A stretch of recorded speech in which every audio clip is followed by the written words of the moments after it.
Chapter हम शुरू करते हैं आज मानव रोग।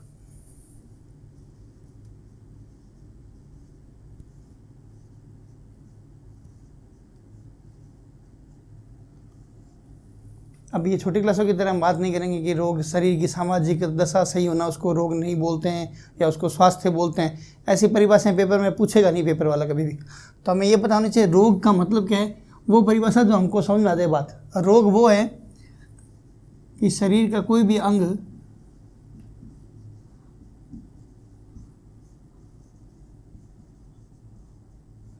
यदि ढंग से कार्य नहीं कर रहा,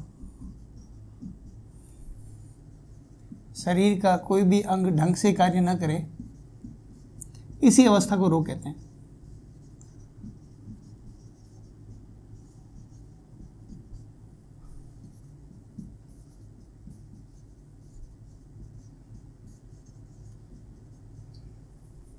इसी को बोलते हैं रोग। अब रोग होने के तरीके जो हैं वो दो प्रकार के हैं। रोग दो तरीके से हो सकते हैं, या तो आपको पैदा होते ही रोग हो या पैदा होने के बाद। इसके बाद कोई तीसरा तरीका है नहीं कि मरने के बाद रोग हो गया। आपने कभी सुना है कि कई कैंसर से वो आदमी मरा और उसके बाद मरने के बाद उसको वापस चिकन पॉक्स हो गया? मरने के बाद रोग नहीं होता है। तो रोग होने के तरीके पक्की बात है दो ही हैं। एक तो रोग होते हैं उनको बोलते हैं पैदाइशी, और दूसरे जो रोग होते हैं वो होते हैं पैदा होने के बाद। इसके अलावा कोई तीसरा तरीका आपके पास है तो आप सोच लो, एक पैदाइशी रोग और एक पैदा होने के बाद। पैदाइशी रोग को हम बोलते हैं जन्मजात रोग। पैदाइशी को जन्मजात को एक ही बात है। इन्हीं को और टेक्निकली बोला जाता है आनुवांशिक रोग। अब आनुवांशिक रोग क्या होते हैं, आनुवांशिकता क्या होगी, ये जब हम आनुवांशिक रोग पढ़ेंगे तब डिस्कस करेंगे। अभी के लिए खाली नाम ही ध्यान रखो कि पैदाइशी रोग को कोई बोलते हैं जन्मजात रोग, उन्हीं को बोलते हैं आनुवांशिक रोग। दूसरे जो होते हैं उनको बोलते हैं पैदा होने के बाद। पैदा होने के बाद जो रोग होते हैं उनको हम बोलते हैं अर्जित रोग, या इनको बोलते हैं उपार्जित रोग। आप में से कई लोग इंग्लिश मीडियम से होंगे तो सिंपल सी परिभाषा है, अगर बॉडी प्रॉपर वर्क नहीं कर रही तो उसको बोलते हैं रोग। एक बात। दूसरी, रोग के होने के दो तरीके हैं, एक होते हैं आनुवांशिक यानी कि जेनेटिक डिसऑर्डर, दूसरे जो होते हैं वो होते हैं अर्जित रोग या उपार्जित रोग, जिनको हम बोलते हैं एक्वायर्ड डिजीज। ये चैप्टर जो है पैदाइशी रोग, जन्मजात रोग, आनुवांशिक रोग, हम ये बाद में देखेंगे। आज देखते हैं सबसे पहले हम पैदा होने के बाद होने वाले रोग। उसमें दो तरीके हो सकते हैं पैदा होने के बाद जो रोग होते हैं। एक तरीका हो सकता है कि जो भी रोग है वो या तो एक आदमी से दूसरे आदमी में फैले, जो भी रोग है वो या तो एक आदमी से दूसरे आदमी में फैले, और या फिर एक आदमी से दूसरे आदमी में ना फैले। भाई जो भी रोग आपने प्राप्त किया है या तो वो एक से दूसरे में फैला होगा और या फिर नहीं फैला होगा। अगर रोग एक आदमी से दूसरे आदमी में फैलता है तो उसको बोलते हैं संक्रामक रोग। इन्हीं को बोला जाता है संचारी रोग।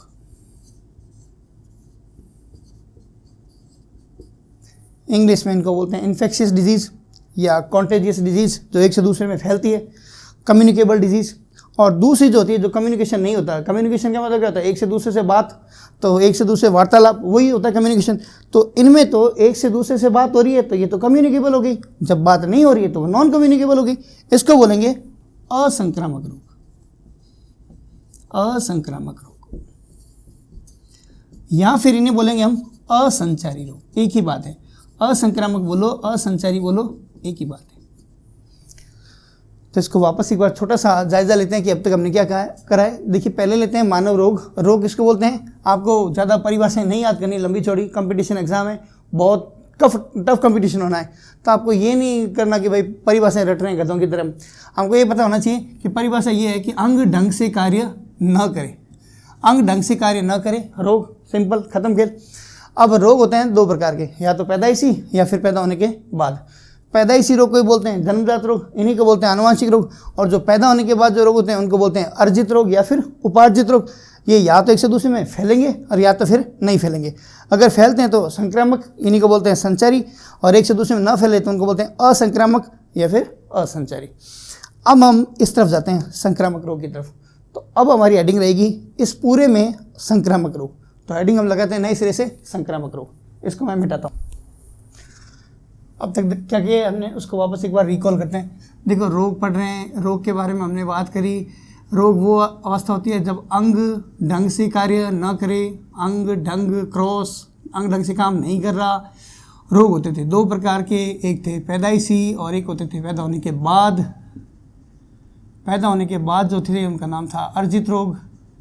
वो या तो एक से दूसरे में फैलते थे और या फिर एक से दूसरे में नहीं फैलते थे, तब इनको बोलते थे संक्रामक रोग, इनको बोलते थे असंक्रामक रोग। अब तक जो हमने पढ़ा ये इतना ही पढ़ा है बस। आगे चलते हैं। अब ये मैंने थोड़ा छोटा छोटा इसलिए लिखा है क्योंकि हमने ये पढ़ चुके हैं, उसी को मैंने दोबारा लिखा है, इसलिए इसको ज़्यादा गौर करने की जरूरत नहीं है। यहाँ पर देखते हैं हम संक्रामक रोग पर। संक्रामक रोग जो फैलाते हैं वो गुंडे हैं टोटल 5। संक्रामक रोग किन किन से फैलते हैं? तो वो 5 जीव हैं। तो ये 5 जीव जो होंगे वो सूक्ष्म जीव होते हैं जो हमको दिखेंगे नहीं। अगर आपको हाथी घोड़ा दिख रहा है, आपको पता चले इससे मेरे को रोग हो सकता है हाथी से, तो आप हाथी के पास जाओगे नहीं।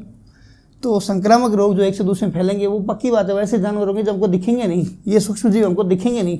तो वो कौन कौन से 5 ऐसे जीव हैं जो हमको दिखेंगे नहीं और हमको रोग फैलाएंगे? तो उनके नाम में से हैं। पहला है बैक्टीरिया,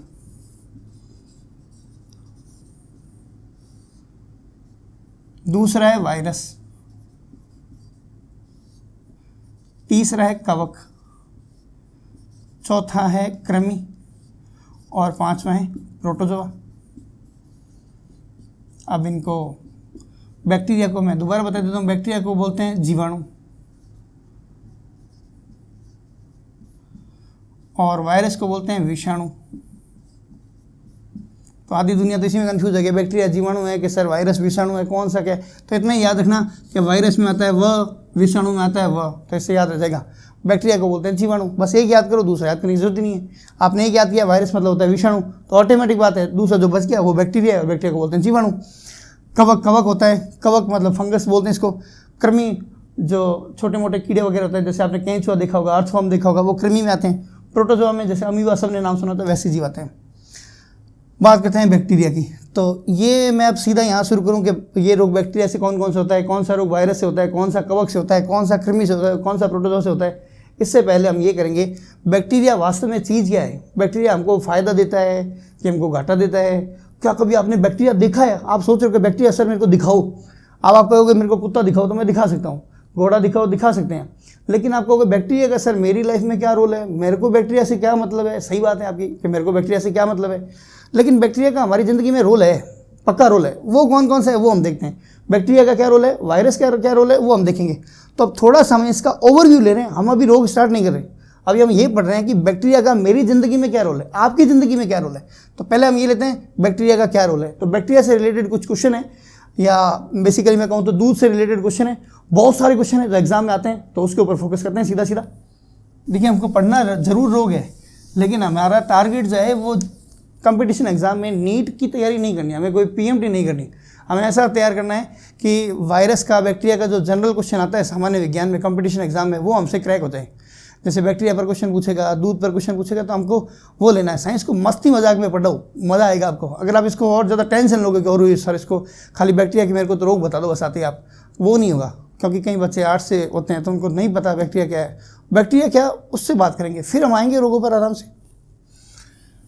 पहले लेते हैं बैक्टीरिया। बैक्टीरिया को अभी मैंने थोड़ी देर पहले बताया, इसको हिंदी में बोलते हैं जीवाणु।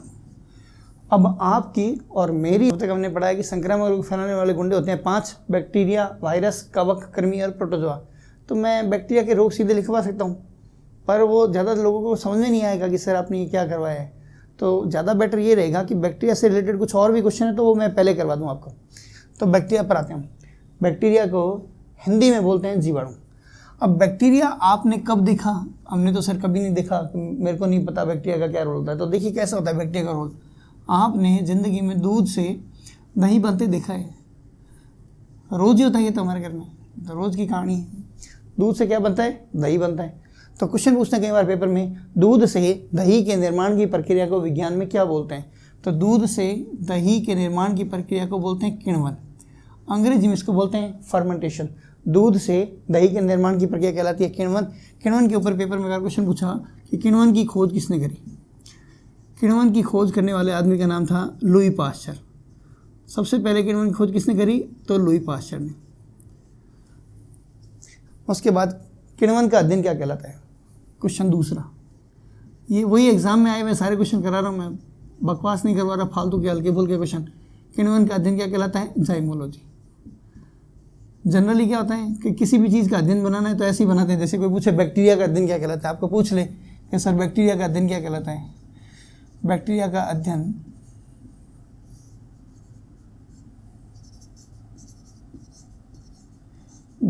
का अध्ययन कोई पूछे तो क्या होगा? बैक्टीरियोलॉजी। अगर आपको कोई पूछे वायरस का अध्ययन क्या कहलाता है तो आंसर होगा सिंपल सा वायरोलॉजी। लेकिन अभी आपने यहाँ पर देखा किण्वन का अध्ययन क्या कहलाता है। किण्वन का अध्ययन किण्वनोलॉजी नहीं है, किण्वन का अध्ययन होता है जाइमोलॉजी। और बात करते हैं किण्वन के दौरान, ऐसा क्वेश्चन पूछा पेपर में एक बार, किण्वन के दौरान कौन सी गैस रिलीज होती है? किण्वन के दौरान कौन सी गैस मुक्त होती है? किण्वन के दौरान मुक्त होने वाली गैस, तो किण्वन के दौरान जो गैस मुक्त होती है उस गैस का नाम होता है CO2। CO2 का मतलब होता है कार्बन डाई ऑक्साइड। CO2 का नाम आपको सब पता ही है, कार्बन डाइऑक्साइड होता है। और बात करते हैं, दोबारा देखते हैं एक बार, दूध से क्या बनता है? दही। दूध से दही के निर्माण की प्रक्रिया को बोलते हैं किण्वन। किण्वन की खोज किसने करी? तो लुई पाश्चर ने। किण्वन का अध्ययन क्या कहलाता है? जाइमोलॉजी। और किण्वन के दौरान कौन सी गैस मुक्त होती है? तो CO2। CO2 को बोलते हैं कार्बन डाइऑक्साइड। दूध, दूध को हमारी बोलचाल की भाषा में हम बोलते हैं संपूर्ण आहार। जैसे घर से बाहर कभी आप निकले हो तो आपको मम्मी कहती है कि और कुछ नहीं तो जाकर बेटा दूध तो पी के जा, तो मम्मी ये बोलती है दूध पी के जा। क्यों? क्योंकि मम्मी को पता है कि दूध संपूर्ण आहार है, आपको नहीं पता, मम्मी को पता है। दूध को संपूर्ण आहार कहते हैं क्योंकि इसमें भोजन के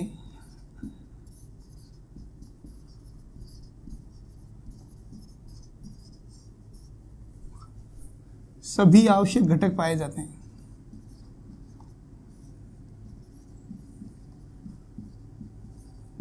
सभी आवश्यक चीज़ें पाई जाती हैं। जैसे कौन कौन सी भोजन में क्या होता है? तो भोजन में जैसे आपने नाम सुना है चावल है, तो चावल को हम बोलते हैं देसी भाषा में चावल, लेकिन विज्ञान में उसको बोला जाता है कार्बोहाइड्रेट। जैसे आपने नाम सुना है दालें, तो दालों को विज्ञान वाले बोलेंगे प्रोटीन। और आपने जो चिकनाई वाली चीज़ें होती है, वसा है या तेल है, तो विज्ञान वाले उसको बोलते हैं वसा। तो संपूर्ण आहार दूध को कहते हैं क्योंकि इसमें भोजन के सभी आवश्यक घटक होते हैं। तो भोजन के आवश्यक घटक कौन कौन से हैं जिनके बारे में हम बात करें तो भोजन के आवश्यक घटक हैं 3। पहला है कार्बोहाइड्रेट, यानी कि चावल वावल जो होते हैं इसमें। उसके बाद दूसरा घटक है प्रोटीन और तीसरा घटक है वसा। अब ये मत कह देना कि दूध में सर चावल होता है, मैं ये बता रहा हूँ आपको कि कार्बोहाइड्रेट क्या होता है। जनरली कार्बोहाइड्रेट किसमें पाया जाता है? चावल वाली चीज़ों में कार्बोहाइड्रेट है। प्रोटीन दालों में पाया जाता है। वसा जो चिकनाई वाली चीज़ घी तेल में होता है। दूध में भी पाया जाता है कार्बोहाइड्रेट, दूध में भी प्रोटीन पाई जाती है और दूध में भी वसा पाई जाती है। तो पेपर में क्वेश्चन ये आएगा दूध में कौन सा कार्बोहाइड्रेट पाया जाता है या दूध में कौन सी शर्करा पाई जाती है, ऐसा क्वेश्चन आएगा पेपर में। तो दूध में जो शर्करा होगी उसका नाम कुछ अलग होता है। दूध में जो शर्करा पाई जाती है उसको बोलते हैं लैक्टोज। दूध में पाई जाने वाली शर्करा कौन सी होती है? अगर पेपर में क्वेश्चन आता है तो आंसर करना होता है लैक्टोज। दूध में पाई जाने वाली प्रोटीन कौन सी होती है? तो दूध में पाई जाने वाली प्रोटीन का नाम होता है कैसीन। तो इसको याद कैसे करेंगे? ऐसे करेंगे प्रोटीन कैसीन, 3 अक्षर इधर भी 3 अक्षर इधर भी, टीन सीन, ऐसे याद करना है। टीन इधर है सीन, तो टीन सीन से याद रह जाएगा। दूध में कौन सा कार्बोहाइड्रेट पाया जाता है? लैक्टोज, ये आपने सुना भी होगा। दूध में वसा का नाम नहीं है, लेकिन ये पूछा जाता है कि गाय के दूध में फैट कितनी होती है और भैंस के दूध में फैट कितनी होती है। गाय के दूध में फैट की जो मात्रा होती है वो होती है लगभग 4 से 5% तक, लेकिन भैंस के दूध में होती है लगभग 7% 7 to 8% के आसपास होती है। तो इतनी वसा होती है भैंस के दूध में। अब ये क्वेश्चन पूछा एक बार IAS में, UPSC में क्वेश्चन पूछा कि भैंस के दूध में फैट का परसेंटेज कितना होता, तो वहाँ पर आंसर जो था वो था 7.2%। तो ये आया हुआ क्वेश्चन है, इसीलिए मैंने यहाँ पर कराया। अब यहाँ पर लैक्टोज से फिर 2 एक क्वेश्चन बनते हैं। वो क्या बनते हैं? क्वेश्चन ये पूछेगा पेपर वाला कि दूध की शुद्धता का मापन किससे करते हैं। पेपर में क्वेश्चन आता है कि भाई दूध की शुद्धता का मापन किससे करते हैं। दूध की शुद्धता का मापन किससे करते हैं? तो आंसर होगा लैक्टोमीटर। और इसी लैक्टोमीटर को बोला जाता है गैलेक्टोमीटर। लैक्टोमीटर को गैलेक्टोमीटर को एक ही बात है। तो दूध की शुद्धता का मापन किससे करते हैं? लैक्टोमीटर से या गैलेक्टोमीटर से। एक बार वापस हम इसको रिकॉल करते हैं, फिर आगे चलेंगे। तो बैक्टीरिया का अध्ययन कोई पूछे तो सिंपल क्वेश्चन है, बैक्टीरियोलॉजी। ऐसा हल्का क्वेश्चन आएगा नहीं, ऐसे थके हुए मरे हुए प्रश्न आजकल आने बंद हो गए हैं। पेपर का लेवल टफ आता है आजकल सबके लिए। तो दूध से क्या बनता है? दही। दूध से दही बनने की प्रक्रिया को क्या बोला जाता है? किण्वन। किण्वन की खोज किसने करी? तो बाबा लुई पास्चर ने। किण्वन का अध्ययन क्या कहलाता है? जाइमोलॉजी। किण्वन के दौरान कौन सी गैस मुक्त होती है? CO2।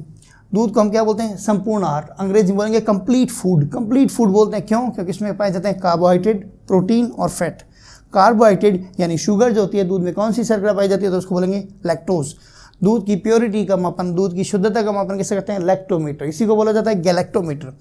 दूध में प्रोटीन कौन सी होती है? कैसीन। दूध में वसा गाय में कितनी? 4 से 5 और भैंस में होती है 7 से 8%, यानी 7.2% आंसर था एक बार। तो यहाँ पर एक क्वेश्चन और आता है कि दूध की सफ़ेदी का कारण क्या होता है? आपने ये क्वेश्चन तो बहुत पॉपुलर ये सुना होगा, दूध के पीले रंग का कारण क्या होता है? कैरोटीन। सबको आता है, बच्चों को आता है। ये बहुत ही पुराना क्वेश्चन है, कई एग्जाम में आ रहा है कई सालों से। क्वेश्चन पूछेंगे दूध के सफ़ेदी का कारण क्या है? तो दूध की सफ़ेदी का कारण कैसीन है, लेकिन उसके पीलेपन का कारण क्या है? कैरोटीन है। तो लिखते हैं यहाँ पर दूध की सफ़ेदी का कारण।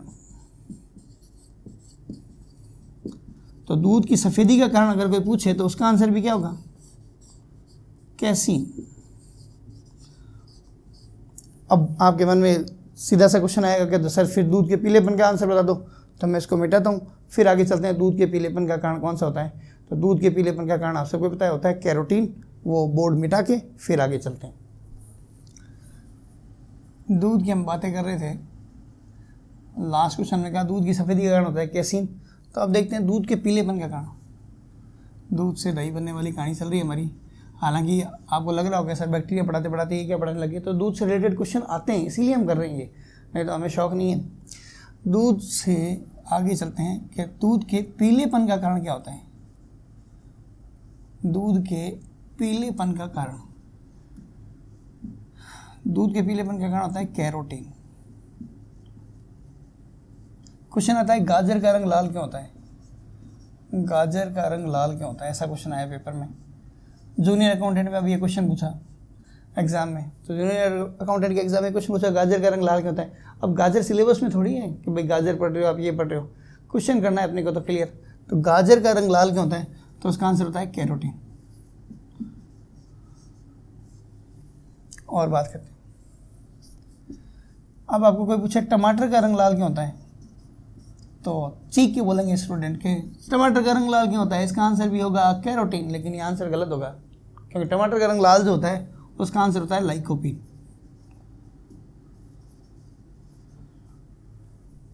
टमाटर का रंग लाल क्यों होता है? लाइकोपीन के कारण। गाजर का रंग लाल होता है कैरोटीन के कारण, और दूध के पीलेपन का कारण होता है कैरोटीन। तो ये 2 रंग से संबंधित क्वेश्चन थे जो मैंने कर लिए, और बाकी करेंगे आगे। और बात करते हैं, दूध को रोगाणु रहित किया जाता है। रोगाणु रहित के उसमें जितने भी सूक्ष्म जीव अगर हैं हमको दिखे नहीं थे उनको मार दो, उसके बाद ही तो यूज़ लेंगे। तो दूध को रोगाणु रहित करने की तकनीक कौन सी होती है? तो दूध को रोगाणु रहित करने की तकनीक का नाम होता है पाश्चुराइजेशन। अंग्रेजी में बोलते हैं पाश्चुराइजेशन, हिंदी में इसको बोलेंगे पाश्चुरीकरण। पाश्चुरीकरण के तरीके कितने हैं? 2 तरीके हैं। पहला तरीका, दूध को 62 डिग्री सेंटीग्रेड पर 20 मिनट तक गर्म किया जाता है, फिर उसको आगे 4 डिग्री सेंटीग्रेड तक ठंडा किया जाता है। एक मेथड तो ये हो गया। दूसरा मेथड है दूध को 72 डिग्री सेंटीग्रेड पर सिर्फ 15 सेकंड तक गर्म किया जाता है, उसके बाद आगे करना वही है 4 डिग्री सेंटीग्रेड तक ठंडा। तो इसमें टाइम जो है वो ज़्यादा लग रहा है, टेम्परेचर कम है। इसमें टेम्परेचर ज़्यादा लग रहा है लेकिन टाइम कम है। तो यहाँ पर ये ध्यान रखना ये 15 सेकंड ही है। आपको ये लग रहा हो कि यहाँ पर मिनट है तो यहाँ पर मिनट कर दो, ऐसा नहीं है, ये सही है एकदम। आगे चलते हैं। क्वेश्चन पूछते कई बार, दूध निष्कासन हार्मोन किसको बोलते हैं? दूध निष्कासन का मतलब ये हुआ, देखिए गाय के थन में दूध बनता है वो एक अलग बात है, गाय के थन से दूध उतरना ये एक दूसरी बात है। तो दूध निकालने वाला हार्मोन कौन सा होता है, ये क्वेश्चन है। दूध निष्कासन हार्मोन कौन सा होता है? तो उसका आंसर होगा ऑक्सीटोसिन। ऑक्सीटोसिन क्या है, कहाँ से रिलीज होता है हमारी बॉडी में? तो एक चैप्टर होता है एंडोक्राइन ग्लैंड, वो पढ़ेंगे तब मैं आपको बताऊंगा ऑक्सीटोसिन क्या कहानी है। अगला क्वेश्चन है, दूध पैदा करने वाला हार्मोन या दूध उत्पादक हार्मोन किसे कहते हैं? तो दूध पैदा करने वाला जो हार्मोन है उसको बोला जाता है प्रोलैक्टिन। दोबारा देखिए, एक बार वापस रिकॉल करते हैं थोड़ा सा। दूध से क्या बनता है? दही। ये कहानी चल रही है, उसी का आगे पार्ट लिया। दूध के पीलेपन का कारण क्या होता है? कैरोटीन। गाजर का रंग लाल क्या होता है? कैरोटीन के कारण। टमाटर का रंग लाल क्या होता है? लाइकोपीन के कारण। दूध को रोगाणुरहित करने की तकनीक का नाम होता है पाश्चराइजेशन, और हिंदी में इसको बोलते हैं पाश्चुरीकरण। कैसे करते हैं? 62 डिग्री सेंटीग्रेड पर दूध को 20 मिनट तक गर्म करते हैं, फिर 4 डिग्री सेंटीग्रेड तक ठंडा करते हैं। दूसरा तरीका है 72 डिग्री सेंटीग्रेड पर 15 सेकंड तक गर्म करते हैं, 4 डिग्री सेंटीग्रेड तक ठंडा करते हैं। फिर अगला है दूध को रगड़ करने की तकनीक के बाद है दूध निष्कासन हार्मोन। दूध निष्कासन हार्मोन किसको बोलते हैं? ऑक्सीटोसिन को। और दूध पैदा करने वाला हार्मोन है प्रोलैक्टिन। और बात करते हैं, कई बार क्वेश्चन पूछते हैं दूध की पीएच कितनी होती है? तो दूध की पीएच कितनी होती है? तो रेंज है एक्चुअल में। ऐसा मत करना कि भाई दूध की पीएच मैंने तो 6.8 लिख दी सर आपने, लेकिन हमारी किताब में तो 6.4 है, मेरी किताब में तो 6.6 है। तो ये टेंशन नहीं लेने का, इसको इतना ही करने का। दूध की पीएच कितनी होती है? 6.8। रेंज है 6.2 से 6.8 तक, सारे आंसर सही मार दो। तो एक छोटी सी बात लिखते हैं, फालतू बात है लेकिन हमारे क्वेश्चन सही हो जाएगा। क्या दूध मूत्र यानी कि मूत्र को एक ही बात है। दूध मूत्र लार तीनों एक ही चीज़ है। अब आपको लग रहा होगा कि ये तो पागल आदमी है, ये ऐसे कैसे बोल रहे हैं सर, दूध मूत्र लार तीनों एक ही चीज़ है। ये इसलिए तीनों एक ही चीज़ है क्योंकि तीनों की जो पीएच होती है वो कहीं ना कहीं कितनी होती है? 6.8। तो आपको याद नहीं करना पड़ेगा दूध की पीएच अलग से याद कर रहा हूँ मैं, मूत्र की अलग याद कर रहा हूँ, लार की अलग याद कर रहा हूँ। तीनों का आंसर कितना होगा? 6.8। हाँ, रेंज चलेगी वही 6.2 to 6.8। तो यहाँ तक हो गया। तो इसके आगे लेते हैं हम दूध के बारे में, दूध की पीएच के बारे में भी ले लिया हमने। तो अब ये कई लोगों के टेंशन वर्ड दे रहा होगा कि सर पीएच क्या होती है। तो पीएच को थोड़ा सा समझते हैं, पीएच क्या कहानी है। हालांकि चल रहा है हमारा बैक्टीरिया है, लेकिन हम पीएच के बारे में थोड़ा सा ये ले लेते हैं। पीएच क्या होती है? पीएच एक प्रकार का स्केल होता है जिसमें 0 से लेकर 14 तक नंबरिंग होती है। तो पीएच स्केल की खोज किसने करी? ये अभी रिसेंटली एसएससी में भी पूछा और कई स्टेट के एग्जाम में भी पूछा है कि पीएच स्केल की खोज किसने करी। तो पीएच स्केल के खोजकर्ता का नाम है सोरेनसन। पीएच अगर किसी की 7 होती है तो हम कहेंगे ये चीज़ उदासीन है, और पीएच अगर 7 से कम है, थोड़ी बहुत भी कम है, 7 से 1 पॉइंट भी कम है, 0.1 भी कम है, तो हम कहेंगे ये अम्ल है। और 7 से अगर ज़्यादा है तो उसको हम बोलेंगे क्षार है। तो अब अगर कोई मेरे को पूछे कि दूध की पीएच क्या होती है, अम्लीय होती है या क्षारीय होती है, तो मैं क्या देखूंगा? मैं देखूंगा 7 इधर है, 7 से मेरे को इधर जाना पड़ेगा, इधर यानी 6.8 तो ये रहा। जब 6.8 इधर आएगा तो हम कहेंगे दूध की पीएच क्या होती है? अम्लीय। अब ये अम्ल कैसा होगा? आंशिक अम्लीय होगी, इसको हम बोलेंगे दुर्बल अम्लीय। तो दूध की पीएच कितनी होती है? 6.8 कहूँ चाहे आंशिक अम्लीय कहूँ एक ही बात है। तो यहाँ तक हमारा बैक्टीरिया के बारे में थोड़ा सा हो गया नॉलेज। बैक्टीरिया काम की चीज़ है, दूध से दही बना रही है, तो बैक्टीरिया के बारे में आप फैमिलियर हो गए होंगे काफ़ी। बैक्टीरिया के बाद अब अगला लेते हैं हम वायरस। वायरस का क्या रोल है, क्या क्वेश्चन बनते हैं? मेरे को यहाँ पर ये नहीं बताना आपको बैक्टीरिया के ऊपर पीएचडी नहीं करवानी, उसके लिए फिर वो आप दूसरे एग्जाम की तैयारी करो। लेकिन मेरे को ये बताना है, ये जनरल साइंस के एग्जाम में इंपॉर्टेंट क्वेश्चन है। जनरल साइंस अलग है, साइंस अलग है। ये बार बार मैं बोल रहा हूँ बात, इसीलिए बोल रहा हूँ क्योंकि आप इसको उससे कंपेयर मत कीजिए। हम बैक्टीरिया के बारे में पढ़ चुके हैं, अगला लेते हैं हम वायरस। तो अगली हमारी हेडिंग होती है वायरस, क्योंकि मैंने आपको 5 गुंडे बताए बैक्टीरिया के बारे में, जितने भी क्वेश्चन आने थे एग्जाम के वो सारे करवा दिए मैंने बोर्ड पर। फिर अब लेते हैं वायरस। तो अगली हेडिंग होगी वायरस। बैक्टीरिया हो चुका है, बैक्टीरिया के बारे में मैंने आपको काफ़ी बता दिया। आगे लेते हैं वायरस। ये बैक्टीरिया कंप्लीट नहीं हुआ, ये हमारे दूध से रिलेटेड वास्तव में क्वेश्चन हो गए। वायरस, अब वायरस से रिलेटेड कुछ क्वेश्चन है वो देखते हैं। भाई धरती पर जब भी जीवन हुआ होगा तो पक्की बात है, धरती ऐसे तो नहीं भगवान ने सीधे कभी आदमी छोड़ दिया, आज घोड़ा छोड़ देता हूँ, आज कुत्ता छोड़ देता हूँ, ऐसा तो नहीं हुआ होगा। पहले धरती आग का गोला थी, जैसे आप पढ़ते हो ज्योग्राफी वगैरह में। तो धरती पहले गर्म थी, पहले वहाँ पर निर्जीव चीज़ें थी, बाद में वो जुड़ के सजीव बना होगा। तो अगर आपको कोई पूछे कि धरती पर पैदा होने वाला पहला जीव कौन सा था,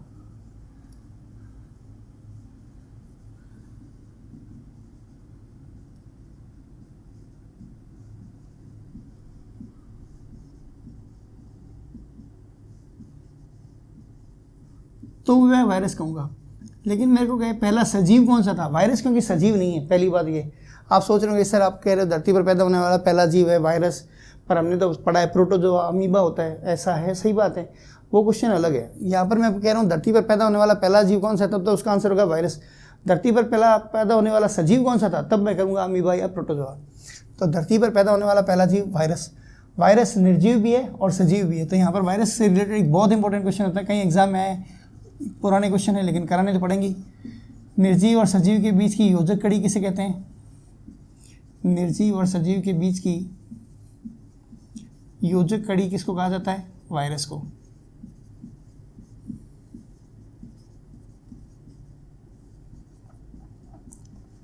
अब आप छोटी क्लास में थे, 9th 10th में आपने पढ़ा होगा कि शरीर हमारा कोशिकाओं से मिलकर बना होता है। तो सर मेरा शरीर कोशिका से मिलकर बना है, मैं बोर्ड में आपको पढ़ा रहा हूँ मेरा शरीर भी कोशिका से मिलकर बना है। तो सर फिर वायरस तो छोटा जीव है, इसमें कोशिका होती है क्या? तो बहुत इंपॉर्टेंट क्वेश्चन है, वायरस में कोशिका नहीं होती। वायरस एक अकोशिकीय जीव है। वायरस एक अकोशिकीय जीव है। अंग्रेजी में इसको बोलेंगे ए सेल्यूलर ऑर्गेनिज्म। ए सेल्यूलर ऑर्गेनिज्म, ए सेल्यूलर ऑर्गेनिज्म, ए सेल्यूलर ऑर्गेनिज्म है, एक कोशिकीय जीव है। और बात करते हैं, और निर्जीव और सजीव के बीच की कनेक्टिंग लिंक है। धरती पर पैदा होने वाला पहला जो ऑर्गेनिज्म था वो वायरस था। और बात करते हैं, अगर आपको कहे कि सर वायरस का फोटो दिखाओ कैसा होता है, शाहरुख खान की तरह होता है कि सलमान खान की तरह होता है, तो वायरस का चित्र, वायरस कैसा दिखता है? तो वायरस कुछ ऐसा दिखता है। आपने कोरोना वाला देखा है अभी खूब टीवी पे, वो तो ऐसा होता है सर। हाँ, सब अलग अलग होते हैं, ऐसे ऐसे कई प्रकार के बना सकते हैं, पर मैं जो आपको कॉमन बता रहा हूँ वायरस कैसा होता है, तो वायरस कुछ ऐसा होता है। वायरस के चारों ओर प्रोटीन का आवरण होता है। तो ये एक बार एसएससी में क्वेश्चन पूछा, वायरस के चारों ओर जो प्रोटीन होती है, वायरस के चारों ओर जो प्रोटीन का आवरण होता है, एसएससी 2013 में क्वेश्चन पूछा कि वायरस के चारों प्रोटीन का आवरण होता है उसे क्या बोलते हैं? तो वायरस के चारों के प्रोटीन के आवरण को बोलते हैं कैप्सिड। और वायरस के अंदर क्या पाया जाता है? तो वायरस के अंदर ऐसी ऐसी एक संरचना पाई जाती है, इसको बोला जाता है न्यूक्लिक अम्ल। अंग्रेजी में इसको बोलते हैं न्यूक्लिक एसिड। वायरस के बाहर किसका आवरण पाया जाता है? प्रोटीन का आवरण। वायरस के बाहर प्रोटीन के आवरण को क्या बोलते हैं? तो कैप्सिड। वायरस के अंदर एक संरचना पाई जाती है इस तरीके से जो मैंने बनाया है, ये इसको बोलते हैं न्यूक्लिक अम्ल। अब ये न्यूक्लिक अम्ल जो होते हैं वो बेसिकली दो प्रकार के होते हैं। हम आराम से पढ़ेंगे, एक अलग चैप्टर होगा जेनेटिक्स, उसमें मैं पढ़ेंगे कि न्यूक्लिक अम्ल के कितने प्रकार होते हैं, डीएनए क्या होता है, आरएनए क्या, बहुत पढ़ेंगे। लेकिन अभी के लिए थोड़ा सा लेते हैं हम, हल्का हल्का खाली वायरस के बारे में जायज़ा ले रहे हैं, बाकी बाद में देखेंगे। एक है डीएनए, एक है आरएनए। तो कुछ वायरस तो ऐसे होंगे जिनमें न्यूक्लिक अम्ल डीएनए होगा, कुछ वायरस ऐसे होंगे जिनमें न्यूक्लिक अम्ल जो होगा वो होगा आरएनए। अब डीएनए वायरस यानी वो वायरस जिनमें डीएनए पाया जाता है वो मेरे को दुनिया में कहाँ मिलेंगे? वो वायरस जिनमें न्यूक्लिक अम्ल आरएनए पाया जाता है वो मेरे को दुनिया में कहाँ मिलेंगे? तो वो वायरस जिनका आनुवांशिक पदार्थ डीएनए होगा, जिनके कारण वो आगे अपनी ज़िंदगी चलाते हैं, वो जनरली कहाँ पर रहते हैं? जंतुओं पर। तो क्वेश्चन आता है कई बार पेपर में कि जंतुओं में जो वायरस पाए जाते हैं उनका आनुवांशिक पदार्थ क्या होता है? तो जंतुओं में जो वायरस पाए जाते हैं, या मैं ये कहूँ कि जंतु वायरस जो होते हैं उनमें आनुवांशिक पदार्थ क्या होगा? तो आंसर क्या होगा? डीएनए। अगर कोई पूछे कि भाई पादप में जो वायरस पाए जाते हैं या जो पौधों में जो वायरस पाए जाते हैं उनमें आनुवांशिक पदार्थ क्या होगा? तो हम कहेंगे आरएनए। तो जंतु वायरस कौन से होते हैं? वो वायरस जिनमें डीएनए आनुवांशिक पदार्थ होता है। पादप वायरस कौन से होते हैं? जिनमें जनरली आरएनए आनुवांशिक पदार्थ होता है। तो इसलिए हम वायरस को दो कैटेगरी में रखते हैं, एक तो डीएनए वायरस, एक आरएनए वायरस। डीएनए वायरस जंतु वायरस है, आरएनए वायरस पादप वायरस है। तो ये थोड़ा सा वायरस के बारे में हो गया। तो वायरस के बाद अब अगला हम लेते हैं कवक। कवक क्या करती है? वायरस से रिलेटेड एक क्वेश्चन और है कि वायरस के बारे में कई बार ये पूछा कि वायरस की खोज किसने करी? क्योंकि अभी कोरोना चला हुआ है, कोरोना पढ़ेंगे तब डिटेल बता दूंगा, अभी फिर भी लिख लो एक बार कि वायरस की खोज किसने करी। तो इसका आंसर होगा इवानोवस्की ने। सबसे पहले वायरस की खोज किसने करी? इवानोवस्की ने। तो ये हो गया हमारा वायरस के बारे में। बैक्टीरिया हो चुका है, वायरस हो चुका है, अब आगे लेते हैं हम कवक। बैक्टीरिया हम कर चुके हैं, वायरस कर चुके हैं, हेडिंग लगाते हैं। कवक के बारे में थोड़ा सा इंट्रोडक्शन। कवक इंग्लिश में इसको बोलते हैं फंगस। जैसे आपने कई बार सुना होगा कि भाई उस आदमी के फंगल इन्फेक्शन हो गया, खुजली हो गई, दाद खाज खुजलियाँ, ये सब किसके कारण होती है? कवक के कारण होती है। कवक कोई हम बोल देते हैं मशरूम जो होती है वो भी बेसिकली क्या है? कवक ही है। जिसकी सब्जी बनती है वो वास्तव में एक कवक ही है। अब ये मत कह देना कि सर कवक वही है क्या जिससे खुजली होती है, उसको खाएंगे कैसे? अरे अलग अलग क्वालिटी है उसकी। मशरूम खाने में काम आती है, वो कवक अलग है। जो रोग पैदा करती हैं वो अलग है। तो दोनों अलग अलग हैं। कवक को मशरूम बोला जाता है, इसी को हिंदी में बोल देते हैं छत्रक। जैसे कई बार आप लोग खाना छोड़ देते हो तो खाने के ऊपर क्या होता है, 3-4 दिन बाद आपने टिफ़िन खोला स्कूल का, तो उसके ऊपर वो ग्रीन ग्रीन सा वो गंदी वाला जो हो जाता है, गड़बड़ सा जो हो जाता है, वो जो गंदा सा लगता है, भद्दा सा लगता है, वो भी बेसिकली क्या है, कवक ही है।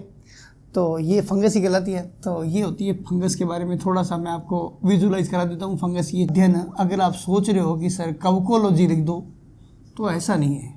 कवक का अध्ययन क्या कहलाता है? तो इसका आंसर होगा माइकोलॉजी। कवक का अध्ययन क्या कहलाता है? माइकोलॉजी। कवक के ऊपर क्वेश्चन आता है इंपॉर्टेंट, कवक की कोशिका भित्ति किसकी बनी होती है? देखिए वन लाइनर क्वेश्चन है, सीधे सीधे आते हैं। कोशिका भित्ति क्या होती है? सेल वाला चैप्टर पढ़ेंगे तब बता देंगे। आज के लिए तो इतना याद कर लो बस। कवक की कोशिका भित्ति किसकी बनी होती है? तो आंसर होगा काइटिन की।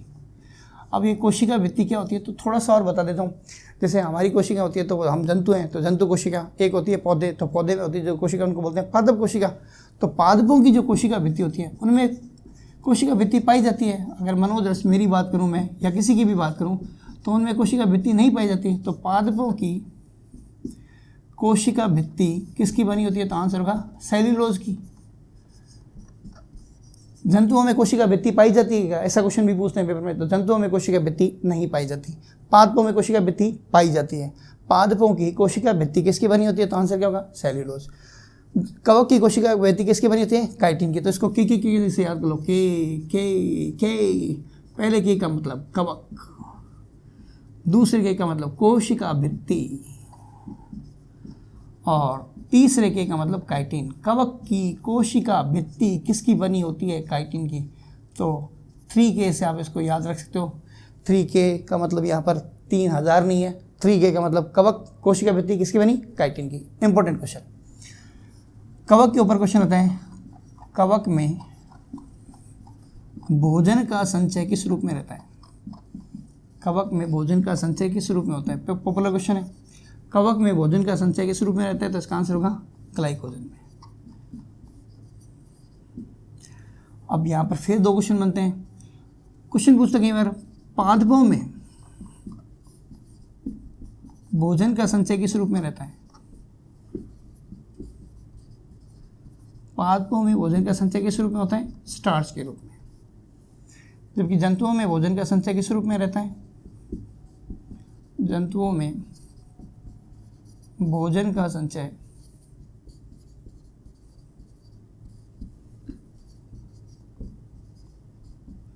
ग्लाइकोजन के रूप में होता है। ग्लाइकोजन के रूप में। दोबारा देखते हैं एक बार वापस। कवक को बोलते हैं फंगस, इसी को बोलते हैं मशरूम, इसी को बोलते हैं छत्रक, इसी को बोलते हैं फंगस। कवक का अध्ययन क्या कहलाता है? माइकोलॉजी। कवक की कोशिका भित्ति यानी कि सेल वॉल इंग्लिश में बोलते हैं। कवक की कोशिका भित्ति कहूँ चाहे मैं सेल वॉल बोलूँ, एक ही बात है। कवक की सेल वॉल किसकी बनी होती है? तो कवक की सेल वॉल के लिए आंसर याद करना है ट्रिपल के यानी कवक, दूसरे के का मतलब कोशिका भित्ति, तीसरे के का मतलब काइटिन। फिर पादपों की कोशिका भित्ति, यहाँ पर क्वेश्चन बनेगा ऑब्वियस ही बात है। कवक की कोशिका भित्ति काइटिन की, तो सर पादपों की कोशिका भित्ति बताओ। तो पादपों की कोशिका भित्ति किसकी बनी होती है? सेल्यूलोज की। मैं कहूँ मनुष्य की कोशिका भित्ति किसकी बनी होती है? तो आप कहोगे पागल हो गए सर, पादपों की कोशिका भित्ति होती है, जंतुओं में कोशिका भित्ति होती नहीं है। उसके बाद बात करते हैं कवक में भोजन का संचय। कवक में भोजन का संचय किस रूप में रहता है? तो ग्लाइकोजन के रूप में। और पादपों में भोजन का संचय किस रूप में रहता है? स्टार्च के रूप में। जबकि जंतुओं में भोजन का संचय किस रूप में रहता है? ग्लाइकोजन के रूप में। आगे बात करते हैं, कवक कई बार क्या करता है? शैवाल के साथ ज़िंदगी बिताने का डिसीजन लेता है। बॉयफ्रेंड गर्लफ्रेंड है ये भी।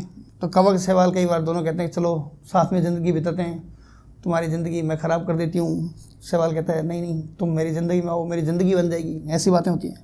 तो कवक और शैवाल जो हैं वो साथ में ज़िंदगी बताने का जो डिसीजन लेते हैं उसके कारण एक नया जीव बन जाता है। कवक नहीं रह पाता, शैवाल नहीं रह पाता। तो फिर क्या हो जाता है? तो कवक और शैवाल का जो कॉम्बिनेशन होता है उससे जो एक नया जीव बना है उसको हम बोलते हैं लाइकेन। लाइकेन क्या कहानी है? तो लाइकेन ये होता है, कवक और शैवाल का जो साथ में ज़िंदगी बिताने का जो डिसीजन है, वो डिसीजन से जो नया जीव बना है उस जीव को हम बोलते हैं लाइकेन। लाइकेन के ऊपर 2-3 क्वेश्चन बनते हैं। पहला क्वेश्चन, लाइकेन SO2 प्रदूषण के प्रति सर्वाधिक संवेदनशील जीव होते हैं, सर्वाधिक संवेदनशील जीव होते हैं। अब इस बात का मतलब क्या हुआ? इस बात का मतलब ये हुआ, जब भी लाइकेन होगा जिस एरिया में, वहाँ पर आपको सल्फर डाई का प्रदूषण नहीं मिलेगा। यानी सल्फर डाइऑक्साइड होगा तो लाइकेन नहीं है, लाइकेन है तो सल्फर डाइऑक्साइड नहीं है।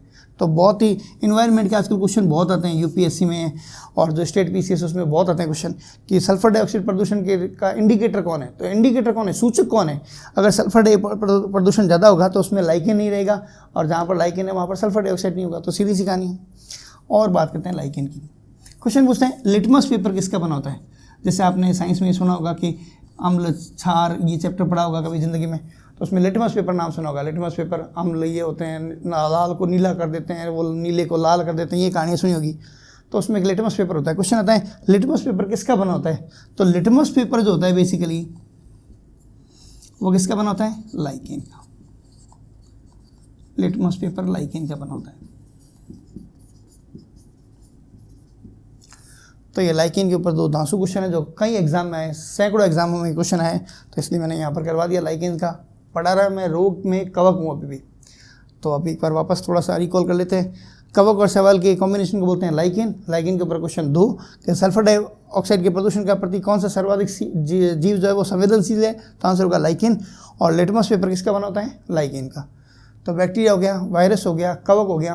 कृमि के बारे में मैं ज़्यादा नहीं बात करूंगा, कृमि के बारे में इतना ही बताऊंगा। कृमि को इंग्लिश में बोलते हैं हेलमिंथीज। जैसे आपने नाम सुना है अर्थवर्म। अर्थवर्म एक प्रकार का हेलमिंथी हो गया। एक्चुअल में अर्थवर्म तो हेलमिंथी नहीं हुआ, हेलमिंथी तो हो गया टीनिया सोलियम, और हो गया एस्केरिस, वो हो गया वर्म्स, वो होंगे कृमि। अर्थवर्म जो होता है वो बेसिकली एनेलिडा होता है, वो उसके आगे की क्लास होती है। तो कृमि में आते हैं हेलमिंथीज। तो ये कृमि के बारे में जितना मेरे को बताना था वो इतना ही है। लास्ट लेते हैं प्रोटोजोआ। प्रोटोजोआ में आते हैं जीव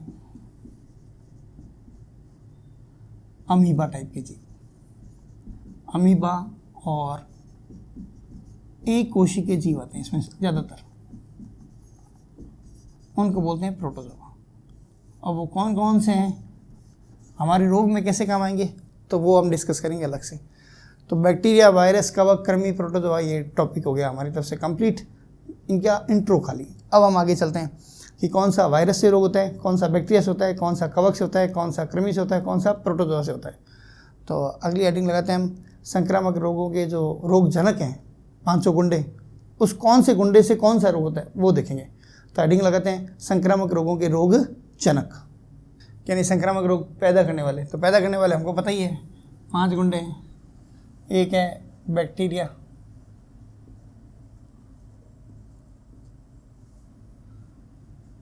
दूसरा है वायरस,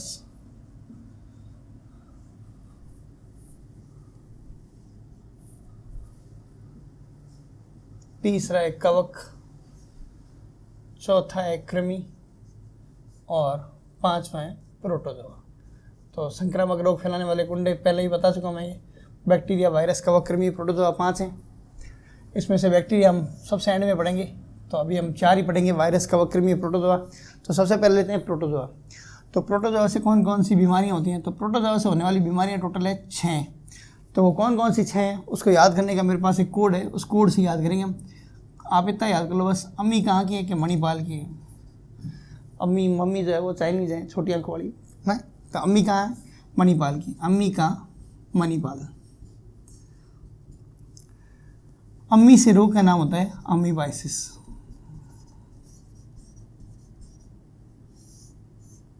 का से रोग का नाम है काला अजार। म से रोग का नाम है मलेरिया। नी से रोग का नाम है निद्रा रोग। पा से रोग का नाम है पायरिया। ल से रोग का नाम है ल्यूकोरिया। तो ये 6 रोग हैं जो प्रोटोजोआ से होते हैं।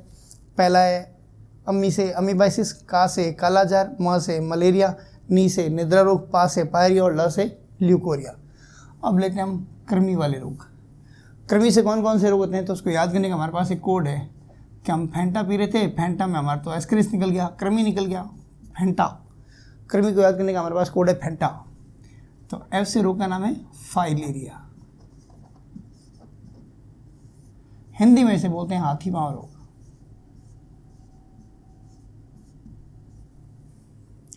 ई से रोग का नाम है एंटेरोबियोसिस,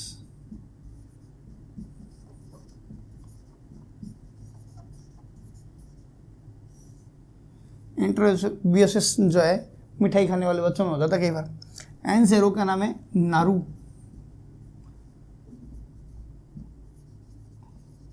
और इसको बोलते हैं ड्रैकनकुलोसिस। टी से रोग का नाम है टीनियासिस, और ए से रोग का नाम है एस्केरियासिस। नाम थोड़े से कॉम्प्लिकेटेड है, बार बार रिकॉल करने से याद हो जाएंगे, फिर भी मैं थोड़ा सा लिखता हूँ। ऐसे याद कर लो, एक हाथी है और उसकी 4 सिस है। देखिए सिस है, ये भी सिस, ये भी सिस, ये भी सिस, ये भी सिस।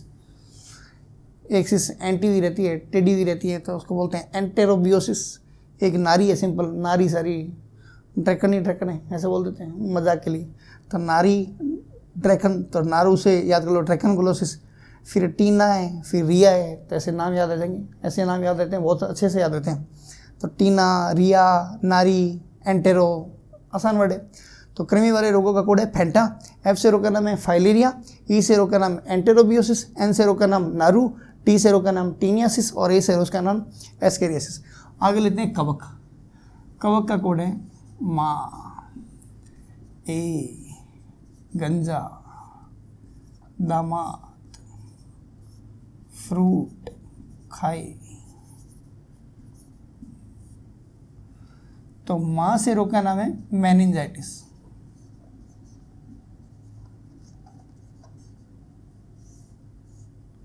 ए से रोग का नाम है एस्परजिलोसिस।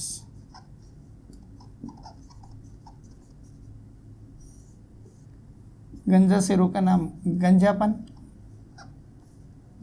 दामाद से रोग का नाम दाद। फ्रूट से रोग का नाम एथलीट, फुट रोग, और खाए से रोग का नाम खुजली। तो कवक वाले रोगों का कोड है माँ, ए, गंजा, दामाद, फ्रूट, खाए। माँ से मेनिंजाइटिस, ए से एस्परजिलोसिस, गंजा से गंजापन, दामाद से दाद, फ्रूट से एथलीट, फुट रोग, और खाए से खुजली। उसके बाद लेते हैं वायरस। वायरस की कहानी थोड़ी बड़ी है, इसको ऐसे याद करेंगे कि मम्मी पोली रे। माँ को कह रहे हैं कि मम्मी तू तो पोली है। पोला सॉफ्ट को बोलते हैं, मम्मी पोली रे। मदर जो होती है वो सबकी सॉफ्ट ही होती है, तो मम्मी पोली रे। मम्मी को कह रहे तू तो क्या है, पोली है, लेकिन उसकी जो बहू है यानी कि जो मेरी वाइफ है वो बहुत खतरनाक है। मम्मी पोली रे, तू तो क्या है, सास, और बहू क्या है, खतरनाक। तो बहू खतरनाक है, इसने जॉब कर रखा है कहाँ, आईटी में। मम्मी पोली रे याद आ जाएगा। तू तो सास है, बहू क्या है, खतरनाक है, जॉब कहाँ किया, आईटी में। फिर उसने तैयारी किसकी करी, सीएस की। फिर बन गई क्या, डीसी। सुनो कहानी भैया मेरी। मम्मी पोली रे, माँ को कह रहा हूँ माँ देख तू तो पोली है, बहू है वो खतरनाक है, तो तू तो है सास, बहू है खतरनाक, जॉब कहाँ किया, आईटी में। तैयारी किसकी करी, सीएस की। बन गई क्या, वो डीसी, डायरेक्ट कलेक्टर बन गई। हो गई क्या, HYJ हो गई। तो सबसे पहले ये कहानी नहीं है, ये रोगों के नाम है जो मैं यहाँ लिख देता हूँ। सबसे पहले लेते हैं आ से रोग का नाम है एड्स। अब हम इन सबकी डिटेलिंग बाद में करेंगे, अभी मैं खाली नाम आपको बता रहा हूँ कौन सा रोग किससे होता है। ह से रोग का नाम है हेपेटाइटिस, जिसे हम पीलिया बोलते हैं, वो होता है हेपेटाइटिस। म से रोग का नाम होता है मम्प्स, कान के नीचे सूजन आ जाती है। मी से रोग का नाम होता है मीजल्स, जिसको हम खसरा बोलते हैं, ओरी बोलते हैं, ग्रामीण इलाकों में ओरी, लाल लाल छोटे छोटे दाने आ जाते हैं। पोली से मेरे को बताने की जरूरत नहीं है, शायद सबको पता चल गया होगा। पोली से रोग होता है पोलियो। रे से रोग का नाम होता है रेबीज। सार्स नहीं है, एक्चुअल में रोग का नाम है सार्स। क्या होता है हम डिटेल में देखेंगे। बहू से फिर हम दो बातें याद करेंगे, एक तो होता है बर्ड फ्लू, और एक उसका भाई होता है स्वाइन फ्लू। तो बर्ड फ्लू, स्वाइन फ्लू, आपको 2 बातें याद करनी पड़ेगी, बर्ड फ्लू, स्वाइन फ्लू। अब लेते हैं आई। आई से रोग का नाम होता है इन्फ्लुएंजा। ये आई से, सी से नहीं है। आई से रोग का नाम है इन्फ्लुएंजा। टी से रोग का नाम है ट्रैकोमा। ट्रैकोमा वायरस से भी होता है और बैक्टीरिया से भी होता है, तो ट्रैकोमा हर जगह आएगा। सी से रोग का नाम है चिकन पॉक्स। अब आपको पता चल गया होगा, अगर ये चिकन पॉक्स है तो इसका भाई कौन होगा? ऑब्वियस ही बात है, small pox. Chicken pox, small pox, ये मैं कवक के लिए लाइन लगा देता हूँ। अगला है डी से रोग का नाम है डेंगू, और डेंगू का भाई हो जाएगा चिकनगुनिया। डेंगू में भी हड्डियाँ दुखती हैं, चिकनगुनिया में भी ऐसा ही होता है कुछ, डेंगू चिकनगुनिया। एच से रोग का नाम है हर्पीज। वाई से रोग का नाम है येलो फीवर, येलो फीवर। और जे से रोग का नाम है जापानी इंसेफेलाइटिस। अब मैं एक बार सारा रिकॉल कर देता हूँ बोर्ड पर, जिससे कोई कन्फ्यूजन नहीं रहे कौन सा कहाँ पर है। तो ये हमारा सारा कुछ जो है वायरस के लिए, ये हमारा कवक के लिए, ये कृमि के लिए, ये प्रोटोजोआ के लिए। तो इन सभी को मैं डिब्बों में बंद कर देता हूँ, कोई कन्फ्यूजन नहीं रहे किसी प्रकार का। तो एक बार वापस रिकॉल कर लेते हैं। संक्रामक रोगों के रोगजनक कितने होते हैं? तो हम पहले डिस्कस कर चुके होते हैं 5। पहला होता है बैक्टीरिया, दूसरा होता है वायरस, तीसरा होता है कवक, चौथा होता है कृमि, और अंतिम होता है प्रोटोजोआ। तो प्रोटोजोआ से मैंने बताया कितनी बीमारी होती हैं? 6। उसको याद करने का कोड है अमी का मणिपाल, अमीबाइसिस। अमीबाइसिस रोग क्या होता है? थोड़ा सा मैं इंट्रो दे देता हूँ सब रोगों के बारे में। पेट दर्द होता है, यही होता है और कुछ नहीं। का से कालाजार, कालाजार में आदमी का पूरा शरीर ही काला पड़ जाता है। म से मलेरिया, मलेरिया आपने सुना होगा, कंपकंपी आती है, बुखार चढ़ता है, मलेरिया बहुत पॉपुलर बीमारी है। नी से रोग का नाम है निद्रा रोग। इसमें ऐसा नहीं कि जीके पढ़ते पढ़ते हमको नींद आ जाती है, सर हिस्ट्री पढ़ते पढ़ते मैं तो सो गया था कल, वो निद्रा रोग नहीं है। ये एक मक्खी होती है, सीसी मक्खी के काटने से होता है, डिटेलिंग बाद में पढ़ेंगे। तो अगला है निद्रा रोग।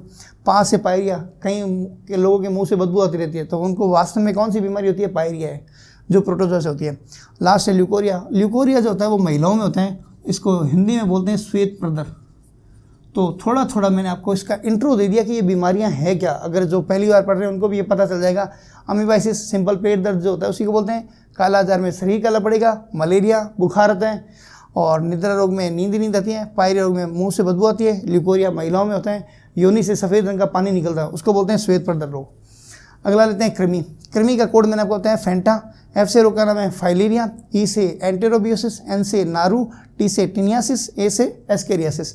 फाइलेरिया में हाथी पाँव, हाथी पाँव मतलब पाँव हो जाता है हाथी जितना मोटा, वास्तव में ऐसा होता है। एंटेरोबियोसिस में छोटे बच्चे होते हैं, वो पिछले वाले पोर्शन में हाथ डालते रहते हैं बार बार, और गांव ग्रामीण परिवेश में से बोलते हैं कि चूरनी खा रहे हैं इसको, तो वो बीमारी है, उसको एंटेरोबियोसिस बोलते हैं। तो उसके बाद है नारू रोग। नारू रोग में शरीर से बहुत लंबे लंबे कृमि निकलते हैं, तो उसको बोलते हैं नारू। आजकल ये भारत में नहीं होती, वो भी हम बताएंगे बाद में। अगला लेंगे टीनियासिस। टीनियासिस और एस्केरियासिस दोनों एक ही है, पेट दर्द होता है और दस्तने लगती हैं, यही कहानी है। अगला लेते हैं कवक। कवक का कोड है माँ ए गंजा दामाद फ्रूट खाए। माँ से रोग का नाम मेनिंजाइटिस, ए से एस्परजिलोसिस, गंजा से गंजापन, दामाद से दांत, फ्रूट से एथलीट फोटो, और खाए से खुजली। मेनिंजाइटिस मस्तिष्क का बुखार होता है, उसको बोलते हैं मेनिंजाइटिस। एस्परजिलोसिस जो है बेसिकली, एस्परजिलोसिस दमे का एक प्रकार है, दमे कई प्रकार के हो सकते हैं, उसमें एस्परजिलोसिस भी है। गंजापन में आदमी के बाल उड़ जाते हैं, बाल्डनेस। दामाद मतलब दाद आपने नाम सुना ही है। फ्रूट से एथलीट फुट, जो एथलीट होते हैं वो क्या है ज़्यादा भागते हैं तो उनके फंगल इन्फेक्शन हो जाता है कई बार पैरों पर, तो वो है। खाए से खुजली, खुजली आपने सुना ही है बीमारी। उसके बाद है वायरस वाले रोग। तो वायरस वाले रोगों के एक बार दोबारा देख लेते हैं लास्ट। पहला है आ से रोग का नाम है एड्स। हा से रोग का नाम है हेपेटाइटिस। एड्स के बारे में बताने की जरूरत नहीं है, डिटेल में करेंगे। हेपेटाइटिस पीलिया को बोलते हैं। मम्स मैंने आपको बता दिया था, कान के नीचे सूजन आती है। मीजल्स खसरा को बोलते हैं। पोली से पोलियो, पोलियो आपको पता ही है, आदमी के पाँव में विकृति रह जाती है या हाथ में विकृति रह जाती है, वो पोलियो है। रेबीज कुत्ते के काटने से होता है, वो वाली बीमारी है। सार्स और ये कोरोना वोरोना ये सब इसी की बीमारी हैं, वो डिटेल में पढ़ेंगे आराम से। सार्स, बहु से बर्ड फ्लू, स्वाइन फ्लू। आई से रोग का नाम है इन्फ्लुएंजा, टी से रोग का नाम है ट्रैकोमा, इन्फ्लुएंजा में आँखों में सूजन आ जाती है, आँखें लाल हो जाती हैं, आँखों में से चिपचिपा पदार्थ निकलना शुरू हो जाता है। ट्रैकोमा में आँख का कॉर्निया खराब हो जाता है। Chicken pox, small pox CS में, चिकन पॉक्स आपको पता ही है, चेचक और आंकड़ा काकड़ा 2 बीमारियाँ आती हैं अलग अलग। तो स्मॉल पॉक्स जो है वो बेसिकली चेचक है, और चिकन पॉक्स जो है वो छोटी मोटी बीमारी है जो ठीक हो जाती है, जिसको कई जगह माता कह देते हैं। वो ज़िंदगी में एक बार ही होती है, फिर उसकी इम्यूनिटी जनरेट हो जाती है, वो हम डिस्कस करेंगे। अगला है डेंगू और उसका अगला है चिकनगुनिया, दोनों में हड्डियाँ दुखती हैं। और लास्ट है हर्पीज़, येलो फीवर और जापानी इंसेफेलाइटिस। हर्पीज़ में मुंह के आसपास दाने हो जाते हैं, येलो फीवर में शरीर पीला पड़ना शुरू हो जाता है, जापानी इंसेफेलाइटिस ये मस्तिष्क का बुखार होता है। अब ये सारी बातों में वायरस में एक बात और मैं ऐड कर देता हूँ कि ये सारे ट्रिक ईजी थी या ईजी नहीं थी। तो इसका कैसे याद कर लोगे? सर ये सारी ट्रिकें ईजी नहीं को ऐसे बोला जाता है, कोनी नहीं है मेरे पास ऐसा, तो ईजी कोनी, इससे याद कर लो। तो इससे ये और फायदा होगा कि आपको 4 और बीमारियां याद आ जाएंगी। ईजी कोनी का मतलब यहाँ पर ये वायरस की बीमारियां वास्तव में। तो ई से तो हो गया इबोला, जी से रोग का नाम हो गया जीका, को से रोग का नाम हो जाएगा कोरोना, और नी से रोग का नाम हो जाएगा निफा। ये अभी बहुत पॉपुलर होगी चारों, तो इनको हम डिटेल में करेंगे, सबको करेंगे, लेकिन अभी के लिए इतना करते हैं, बाकी बाद में करते हैं।